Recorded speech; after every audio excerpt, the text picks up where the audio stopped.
Good morning. I hope everybody's doing good. You know, it's kind of dark here. I'm coming into work a little bit early to get that overtime.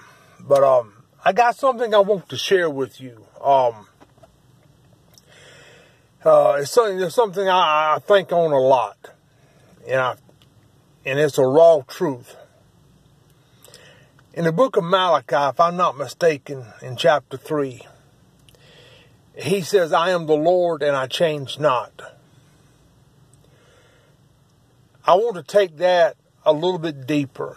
If he is the Lord and he changes not, which I believe 1,000%, then his word does not change.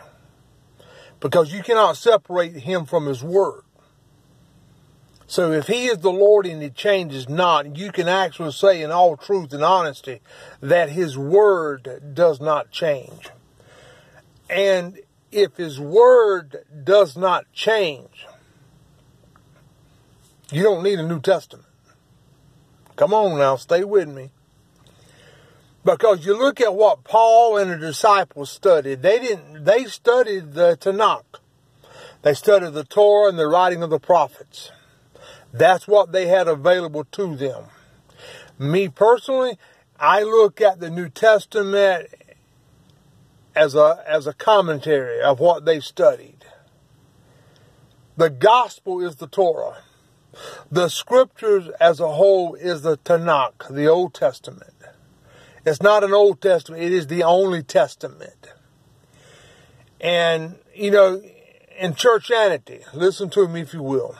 In churchianity, 90% of what they teach is they base it on the commentary of the New Testament. In Isaiah chapter 8, verse 20, he said, to the law, to the Torah, and to the testimony, if they speak not in agreement with this word, it is because there is no truth in them. If the man that stands up behind the pulpit on Sunday is not teaching scripture that is Tanakh based,